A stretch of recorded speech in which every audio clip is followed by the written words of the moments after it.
Welcome to Read Your Comics. Today I'm looking at Amazing Spider-Man 328, the True Believers version. Thanks for joining me today. My name is Daryl. I'm the host of Read Your Comics, and I have a special guest today, Dave of West Coast Avengers. How you doing, Dave? Hello there, Daryl. Thank you for having me on this lovely episode where we're going to look at some of the Todd Father. Of course, we had to do this one together because we already did the Wolverine Hulk together, Mm-hmm. a couple other Hulk issues. You were the McFarlane YouTube expert, so I had to have you on for this, right? And yes. this is falling in with the Peter David Hulk run, although Peter David doesn't write this issue, but it's falling right in line with my coverage of that. And it's the Act of Vengeance, which my last video on the Hulk would have been the Act of Vengeance issue with the Gray Gargoyle. And then while it doesn't lead into it, it is referenced in this one enough to say that this is where that falls. Okay. And for the viewer's sake, I do not remember ever reading any Acts of Vengeance stuff besides this and maybe a handful of X-Men issues. I was going to ask if you read much of the Acts of Vengeance, and I probably only read the ones, if they crossed over into the books I was already reading, like this, the X-Men issues with Psylocke, I believe. That's what she's introduced, isn't it? Yes. And, well, not Psylocke introduction, but, Asian Psylocke. And then the Hulk issue, of course. And I don't think he crossed over into Punisher or Ghost Rider. I don't think Acts of Vengeance affected that. No, Amazing Spider-Man was definitely one of the other ones because there's the Magneto one that's previous to this, which was the Eric Larson fill-in issue. So Acts of Vengeance was a neat concept, though. It was a crossover of sorts. Really just kind of an event that just trickled into all the books. I don't think you had to read them all to make sense. But essentially, the idea was Loki was getting the big bad villains together and switching up which heroes they would attack. And the idea that their unfamiliarity with, the villains would lead to more success in defeating them. So neat concept for a couple of months to run through all the Marvel books. But so that's what we're going to get in this. But you're like, well, why is the Hulk and Spider-Man an Acts of Vengeance book, right? Yeah, well, we'll get into that. But before we get into it, Dave, let the people know where they can find you on the internet. Sure. You can find me at my channel, West Coast Avengers. That is where I do my weekly video. I do hunting. I just got still rolling out Japan videos. I do a bi-weekly claim sale. So you can find me there. And I also have a what do the kids say? I have an adjacent podcast called Direct Edition, which is partially about comics and the collecting and all that stuff, but a lot about me and music, movies, interviews over there. And you can find all of this stuff, all of it, at westcoastavengers.com. Dave is one of the best, I would say, ambassadors of comics, I think, on YouTube and across those spaces, podcasting and so forth. So definitely go check him out on his other venues. It'll all be linked in the description below. So why don't we jump into the cover? All right. I've got this True Believers edition because I've long since sold off my Spider-Man run. I bought this one for my kids, and if you can see, they loved it. That is well loved. I'm reading this, even though I have multiple copies of that issue. I just grabbed the omnibus, the McFarlane Amazing Spider-Man omnibus off the shelf because it's very easy for me to access that. Yeah, it's really one I should purchase again. It's just kind of not been a high priority for me. And it's not that it's a terribly expensive book, but not anymore. It's like $15.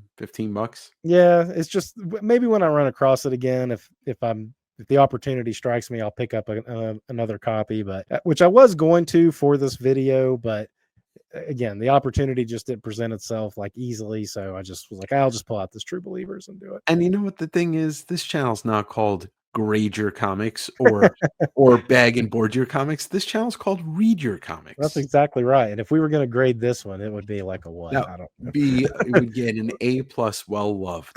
Exactly. All right, the cover here. Iconic. Dave, what's your first impression of this cover? Well, this is one of the most sought after books of my childhood because of the cover. I did not get this off the newsstand or, in the shop when it came out. I bought it at a comic show because I was like, what? Spidey is nut punching, what we used to say as kids and still as adults, nut punching Hulk. But it was just such a striking thing to see, because I didn't know he had cosmic powers, I don't think, at this point. And so I was like, whoa, this is an underrated cover when it comes to Marvel in general, but this is a pretty underrated, I think, Todd McFarlane cover. Yeah, and I think they do the same thing on the original cover with the breaking the logo, right? Yes, Yeah. yes. Now, that is one of the talking points of this issue outside of the story. For this was one of the first high profile comic book original cover, the original art was Mhm. one of the first high profile sales of anything across the comic medium. In 2012, this cover sold on Heritage for $657,000. And we're talking 12 years ago now, before people were paying, $500,000 plus for original comic art. So when's the last time it moved? I think that's it. I think it has not moved since then. Wow. So by those numbers, we're talking 1.5 million now. I It would mean, probably sell for. between this one and the Wolverine cover, the Hulk Mhm. with Wolverine cover, which one do you think would fetch the higher price? Oh, 340. 340 would 340. definitely fetch the higher price. Yeah. Yeah. As iconic as and important this cover is, we've already talked about how, Oh yeah. it's a top Hulk 340's top 5 covers of all time. I Period. think End we of spent story. 30 minutes talking about that cover by itself. So we won't do that on this one. We'll just say awesome cover. We both love how Spidey is nut punching the Hulk, and it would definitely grab your attention on the stands. I did buy this off the stands because I was getting Hulk. I did follow McFarlane over to Amazing Spider-Man as a kid, so Mhm. I did pick this up when it came out. And I don't know that was Spidey cosmic in the issue before of this. I know he became I think cosmic he I think he in the was, yeah. spectacular, which I It did not get at the time. The previous issue, he's just figuring out that he could fly, because I'm looking at it right now, which is 2 pages before this issue, and Okay. he has an incident where he says, "Oh, fly? Oh, won't this ever end?" So he's just discovering his cosmic powers in the issue before it. Okay, I couldn't remember. I know that he gets the cosmic powers in a spectacular issue, and that was a hot book back in the day. Yeah.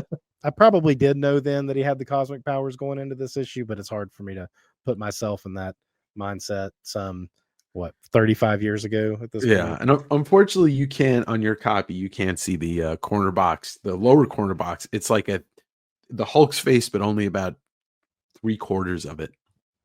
Oh, I do. I can picture that in my head. I'll pull it up and put it right here. Yeah, there we go. There we go. Yeah, those corner boxes, I think, on the direct edition for McFarlane books, those are just little cherries on the top of the McFarlane covers. The lost art, As it right? is. The lost Yeah. art. So I love this. What Spidey's saying too. Now, who's the strongest one there Right. is? Definitely a callback. Something special about this issue that I always think about too is I consider it the full circle for McFarlane. Really, his Marvel career blowing up on the Hulk, Mhm. moving over to Amazing Spider-Man. He'd been off Amazing Spider-Man for just a couple issues. And at the time, as a kid, I probably just thought those were fill-in issues. I didn't realize that he was going to be gone for good.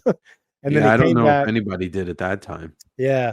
And then he came back for this issue with the Hulk, kind of where he started, and kind of wrapped up that chapter, because it was still about a year away before the adjectiveless Spider-Man series would launch. Yeah, he took some time off to get that stuff started. So full circle for McFarlane to wrap up this, like I said, this era of his Marvel career. So let's go ahead and dive in. Great opening splash page too. Very reminiscent of what Todd was doing when he was on the Hulk. He even Mhm. keeps the tattered outfit the same as when he was the Hulk. Because at this point, we're like just coming out of the Joe Fixit era. He should have been wearing like remnants of his like Joe Fixit suit look. Right, right, looking all dapper. But Todd was like, "No, I'm just going to put him in what I drew him in before." The one thing that I do well, McFarlane did the inks and the pencils on this, so it looks as good Mhm. as it's going to look. And Bob Sharon, who I'm not familiar with, does a great job on the color. But purple, then like light purple or pink, and then dark purple. It's all in one page. And I also love that they use Gambit's color for the word Gambit. Like Yeah, that's a good. that's the color of Gambit's suit, is that like pinkish Yeah, purple. Yeah. the magenta and the color of his power. Yeah. Yeah, Yeah. that's pretty on point observation. We got our full moon happening Mhm. here. McFarlane does not draw anything but a full moon. It's all It's always that part of the moon cycle in a nighttime McFarlane book. Yep. So here's where we're going to get our acts of vengeance stuff. So the Hulk is just out kind of brooding out in the desert. And As that's he kind of does. as he does. We got our small panel with a close up on the Hulk's eyes. Again, Todd just jumping right back into the stuff that he did on the Mhm. Hulk, This helicopter shows up, and it's Sebastian Shaw, of all characters, showing up in a Spider-Man. Yeah, look at those bushy eyebrows. Sebastian Shaw. And this is, like your acts of vengeance. You got an X-Men villain Mm-hmm. sitting in, uh, going up to the Hulk, which, I don't think has ever happened before this. Yeah, and the Hulk just sees this thing coming down and is like, somebody's got a lot of nerve, like Mhm.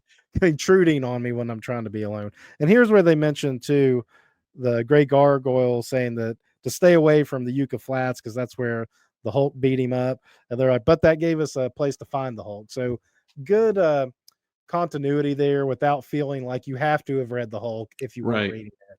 And vice versa, if you're reading the Hulk and the end of that issue does not directly point you to this one, that you have to read this to then continue on with the Hulk as well. Oh, okay. I will point out some cool foreshadowing on the next page. Um, like Sebastian Shaw, he's thinking about, he's contemplating his plan and all that.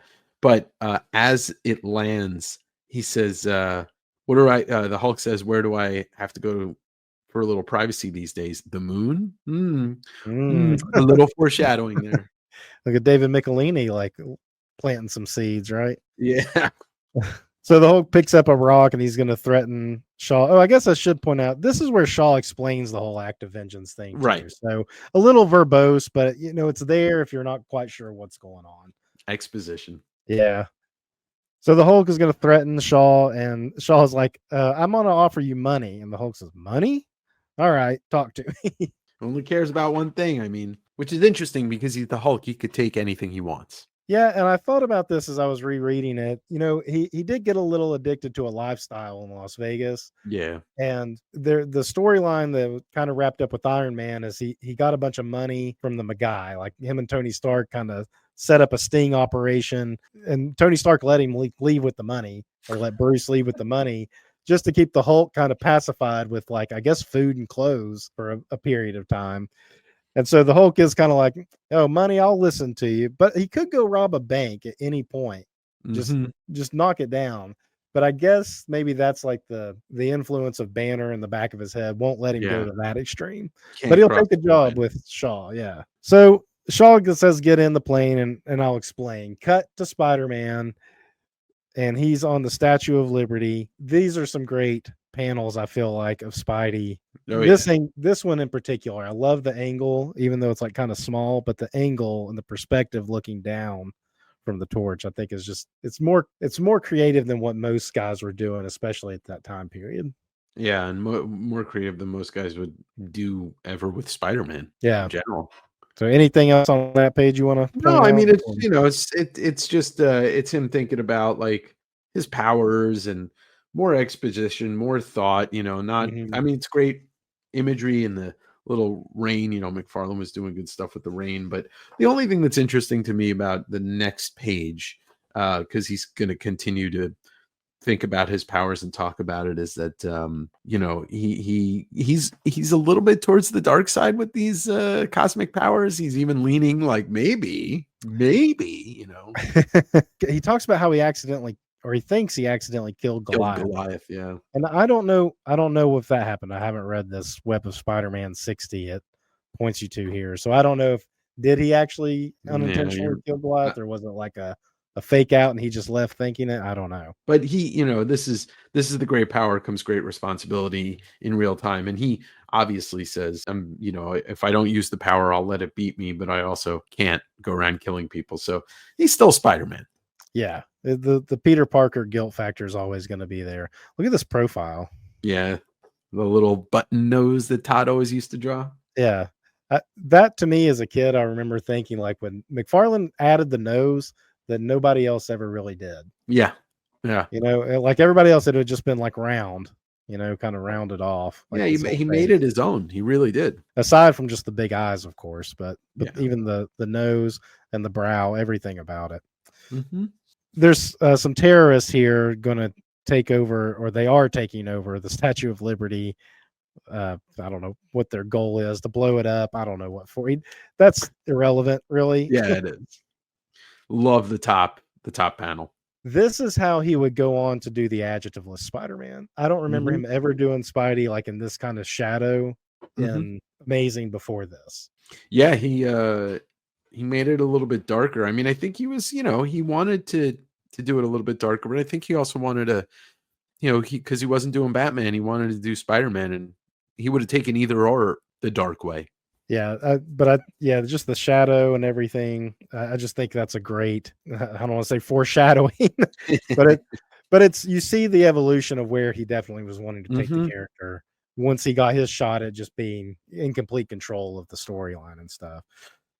Here he's using his powers to make his web come out, and I guess he's like controlling it.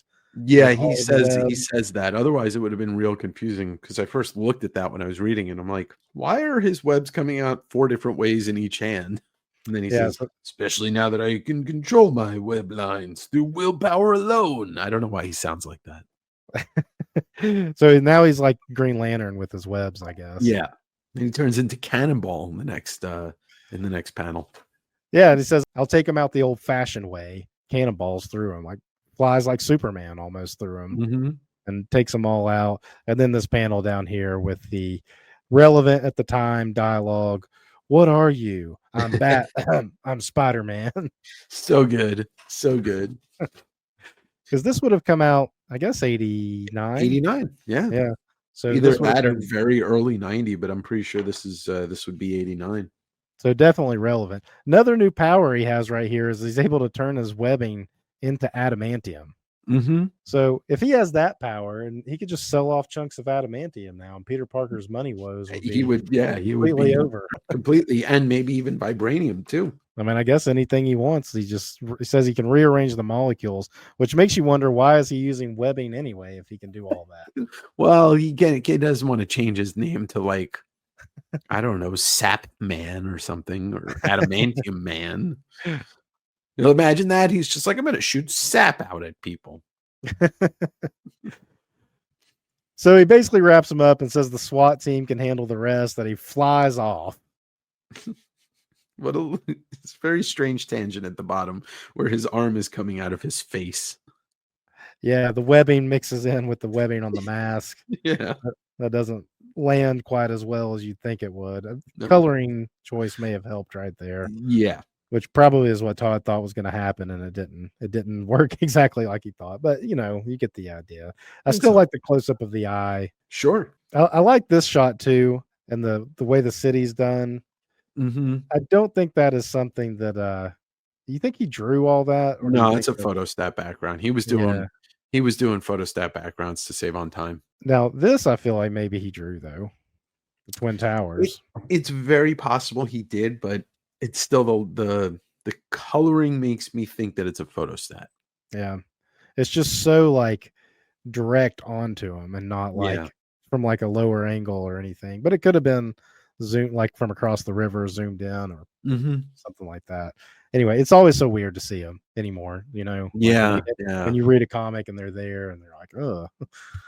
So this part with Flash and his girlfriend, she's obnoxious. I don't know how long she'd been in the series, or if this was a one-off thing. I don't remember her ever being in it.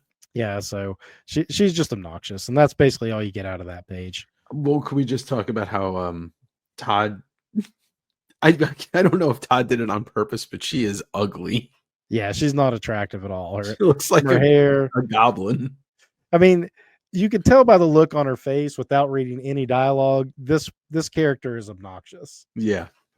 So kudos to Todd for getting that across without having to add any of this. Yeah. But I do like, there is some humor here though, where they're like, we're going to go catch a movie, and Mary Jane's like, no. Yeah, well, no. I mean, we got to get up early. Yeah. So definitely relate to that at some point in my life. And that's what they do. They get up early for Mary Jane's TV show, Secret Hospital, which Pete was just going to hang out for. And you got to point out the Mary Jane wardrobe here. Oh, yeah. And the hair. The hair. classic Mary Jane. There's 17 feet of hair. Yep. And Pete has the pompadour going too, but I like Pete's face here. It feels very animated. Yeah, and then we get to the most ridiculous plot twist. We're just gonna drop the Hulk in New York City like a bomb. Yeah, and because that's how they plan to get his attention, Spider-Man's attention. Yeah. Because the Hulk says it here, and his like thought balloon is basically like the Avengers and the FF are busy. They said if I just cause a commotion, Spider-Man will show up. This is going to be fun. Yes, and before we even get to talk about how much of a jerk the Hulk is, if the viewers remember us doing the Hulk 337 and 338, we talked about how Todd likes to draw Hulk picking up vehicles at a weird angle, and here we Yep. go. We got it again. Once again, yeah. This time, I guess it's an ambulance this time. Yeah, I don't know what is it actually. No, there's a red cross. There's a red cross on the side of it. It's an ambulance. Yeah, but then right here it looks like a truck, like a Mack truck or something. Yeah, maybe it's a transformer. Well, it clearly has a red cross on it. But Spidey once again using his cosmic powers with his webbing to almost make like a claw to grab it, and even the Hulk takes notice that that's a new trick. Yeah. The Hulk threw an ambulance. Let's ruminate on that for a second. With somebody in it, because there's two people in it. Two people in it. At least. Yeah. So the Hulk, for money, will try and kill innocent people. It appears that way. That's an inconsistency. I feel like that they want the Hulk to be like destructive, but not really leave any casualties. Not a murderer. But then he does something like that where you're like, well, if Spider-Man hadn't shown up, those people would have been dead. Yes, very dead. Very, very dead. So I just wanted to point that out. So it's time to brawl. Yeah, another great angle here. Spidey sticking to the wall. Again, he's got these cosmic powers. Why does he bother sticking to the wall anymore? This is just a great page, this panel right here. We get the close-up of Spidey's eyes, like we did earlier of Hulk's eyes. Brow. Yep. And they start going at it, but then the Hulk realizes he didn't think about the time change in New York from out west, and the sun is coming up 3 hours earlier now. And apparently, when the sun starts coming up, his gray flesh turns to human flesh, but he doesn't. It's very smaller. Is that a thing that they did ever? Not really. No. Yeah, He would always start to shrink down. I guess that's just kind of what. I don't know. I don't know why they went this direction in this, but it's Michelini writing it, so it's different from Peter David's sensibilities. Right. But I pointed out, I think every time we've talked about Hulk and gone through, when he does the shadow thing on the Hulk looks amazing, and we're going to see another one after this. Yeah, and this Hulk, like we said it before when we've done the McFarlane Hulk issues, large and like. He always makes him kind of squatting so that he fits in the frame, but still seems gigantic at the same time. And that's been one of my complaints about Purvis, who I like. I feel like he draws the Hulk a little small sometimes. Yeah, almost like a really big human, like a wrestler or something like that, instead of a Hulk. Right. But McFarlane definitely does him the size of like a small house. Yeah. Love the center and the top panel, especially with the wreckage of another ambulance. Yeah, another ambulance. Like he's just going after the medical industry, and I understand it. I understand it, but don't take it out on the ambulance drivers. We got to take it out on our healthcare systems. Luigi had the correct exactly. Not don't go after the folks out there. Don't harass your ambulance drivers, please, and don't. Yeah, smash they're barely paid above minimum wage themselves, so it's not their fault. Yeah, I do want to point out the mad scientist outfits these paramedics seem to be wearing. Yeah, they're definitely going to what's the name of the hospital in New York? Bellevue. They're Bellevue ambulance workers. I mean, that like button up kind of smock, or what would you call that? A jacket, I guess, or lab coat? I don't know. I do not know. It's definitely they're somewhere between culinary students and ambulance drivers. Yes. I can say though with pretty much certainty that no paramedics were wearing outfits like this, even in this time period. No, not since maybe 1930. Maybe, yeah. So this is a great panel, but the coloring with him like turning into flesh color, that doesn't work. But like the drawing itself is Oh, great. the drawing itself is great. I mean, we can the coloring aside is different because what McFarlane did here was the pencils and ink. So, if you can use your brain and just kind of like take away the coloring, you can really enjoy the art in this comic even more. Right. And overall, the coloring in this isn't bad. We said we both liked it for the most. It's Yeah, just this Hulk changing part. It yeah. doesn't work great. I want to point something out that I would take this top middle panel of Peter doodling the Hulk. I would take an entire McFarlane comic that looked like that. Like McFarlane draws like a 7-year-old. I would take that comic. That's like something like Sam Keith would do. Yeah, yeah, yeah. It's So great. Banner, he changes back into Banner, and he's in New York, and like, what is going on? Because he's been in the Yucca Flats over in his own title. He has a job at like a nuclear facility where in the daytime he's trying to work on a cure for the Hulk, and all of a sudden he's in New York and he has to call into his job sick. And it only takes 1 quarter to call from New York all the way out to Yucca. Yucca Flats. Where is that? Nevada, I guess. Yeah, Nevada. So he has to call all the way out there. I mean, Michelini was thinking into the future, maybe. I don't know. Also, just before we turn the page, Daily Bugle headlines: Liefeld on mutant book. Cocky McFarlane tries to write, and who's Alan Moore? Without a question mark. Cocky McFarlane tries to write, so they were already setting up him writing for Spider-Man. So I've heard that he said he wanted to get into writing and then was surprised when they offered him a Spider-Man book. Yes, yeah, it was a surprise. Also, Felix in the right below the word bugle. Here on yep, right there. Okay, there he is. So a lot going on this page, more than I was about to just turn it, and then you pointed all that stuff out. So I didn't see it the first time. That's why I have you on, Dave. That's right. Yes, the McFarlane, Dr. McFarlane expert. Yep. This is a lot like the last page of 300. Was it 300? Yeah. The end when he switches back. That's what this reminds me of. Yeah, it's that classic McFarlane Spidey swinging pose, and super dynamic. Also, just destroys Spider-Man's anatomy.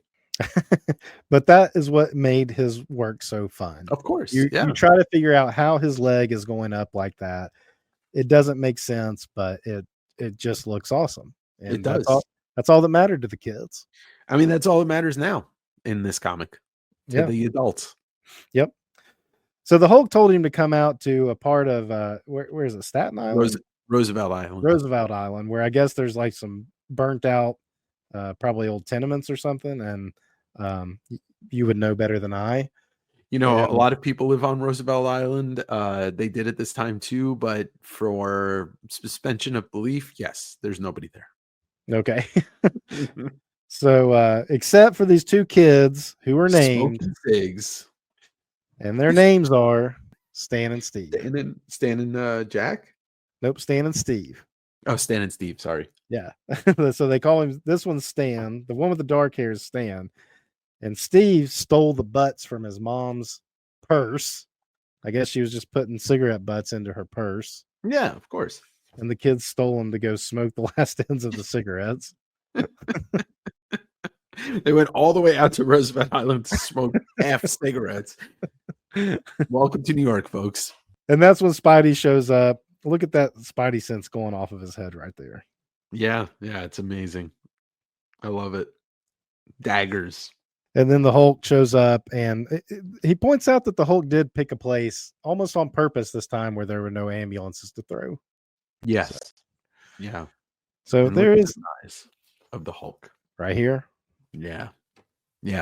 He's gigantic, and that weird contorted figure of Spider-Man's even weirder. I love it. Yeah. So the Hulk right here, just looking massive, even like crouched down, still fits in the panel, but just gigantic compared to this figure of Spidey. Yeah, Todd knew what he was doing. He wanted to get the Hulk. Whenever the Hulk's in a panel, he gets the Hulk in a panel. Even here, even the next Yeah, panel, yeah, every slamming the panel. ground. He's pretty much all in there. Yeah. Throws Spidey up in the air, getting to use a lot of good powers. Great smashing, smaller panel here. So they're rumbling, but nobody's really making any contact. It's well, Spider-Man's making more contact, Yeah, but then the next page, you get some weirdness. because Spidey hit him there, and he says, like, I nearly felt that. Yeah. Spidey looking thick right here. Yeah. Spidey, so he misses Spidey, but then he he like eye beams the Hulk. It's so awkward. Yeah, this flash of light coming from his eyes. That doesn't work great. I think other than him saying, "Where'd that light come from?" He's like, "Another new Yeah. power." Yeah. And then the kids come running out to But the defend Hulk's Spidey. Yeah, and that's where they say the other one's name is Steve. Geez, Steve, you're crazy. That's where you saw Stan Oh and yeah, Steve. But yeah, it wasn't just a flash of light. Yeah, it was like a laser beams because the Hulk's face is smoking. mm-hmm. Mm-hmm. Look, he's holding up that iron girder. And he's like, I'm gonna scare them off. And Spidey thinks that he's gonna kill the kids. And I don't blame Spidey because No. Hulk already threw an ambulance and then crashed another one. So, Yep. the Hulk's capable apparently of destroying anything. Oh, definitely. Before we get to the big panel, you just got to point out these long vertical panels. I Classic. guarantee he pulled this from Frank Miller, that style, I think. But these close-ups, I Yeah. think, are pure McFarlane in the Yes. vertical Yeah. panels. And then Spidey's not going to let him hit the kids, and he just hits the Hulk as hard as he can, and he just goes up, but he's like, he'll come down sometime. It's And this very like that one panel after the hit is really funny because like he's just kind of stiff and going up. yeah. And there he's in the moon, still full moon the next day. That's right. And even the kids are like, holy cow. Yeah, this is I think to me and maybe our generation a top Spider-Man moment. Yeah, definitely. And this is probably one of my favorite parts is when he's like, I'm in orbit, just like in total disbelief. And then starts thinking about all the ways that he's going to die. He's like, I can hold my breath and the cold doesn't hurt me, but as soon as I turn into Banner, I'm done. what's going to happen? I almost feel like Michelini built this issue around this one idea, and that's it. Because like, it's a great idea. Like, oh well, Yeah. what do you want to do for this last issue? Let's have Spidey punch Hulk into orbit. Yeah, Spidey's got these amped up powers. Let's have him take on the Hulk, but I do wonder how much input McFarlane may have had to say like, "Hey, I want to do something with Spidey and the Hulk," Yeah, And yeah, then McLeany maybe said that about like, let's have him punch him into orbit, this is just a great moment. And Spider-Man finally is like, I better go check on him.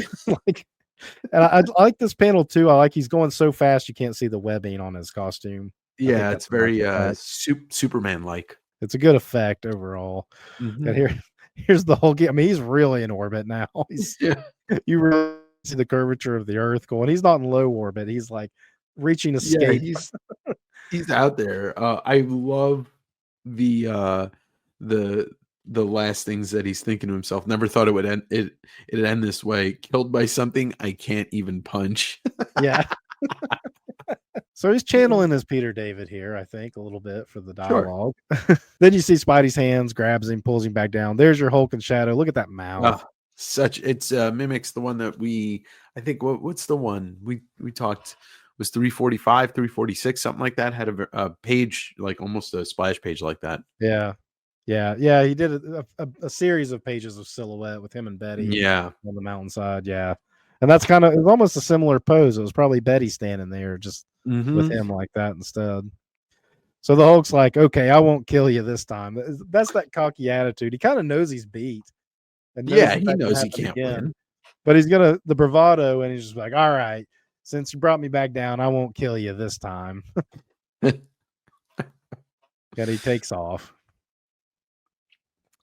And then it wraps up with Peter kind of wondering if he even likes these powers because he feels like he feels like he accidentally already killed one character. He almost accidentally killed the Hulk because he wasn't Yeah, trying to punch him into orbit. He was just trying to save those kids sure. and just hit him.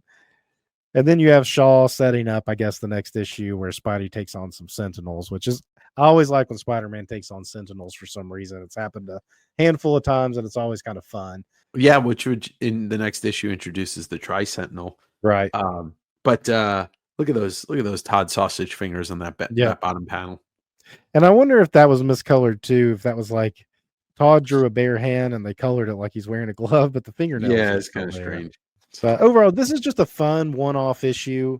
Yeah. Um, it is part of Acts of Vengeance, which was a bigger crossover. I don't think that really matters too much to just read this just as a one-off. It No, this does is totally one off. somewhat cross over with what was going on in the Hulk, but again, it stands on its own. I think this is what made this era of comics fun, is when they could just come up with these single issue stories that a kid could buy, see an awesome cover like this, buy it, read it, enjoy it. And if they miss the next issue, it's like, whatever. Right. And if they wanted to add more to the story, they could read some of the other stuff. But yeah, it's a fun issue. I think the only thing I wish there was like 2 or 3 more pages of them fighting.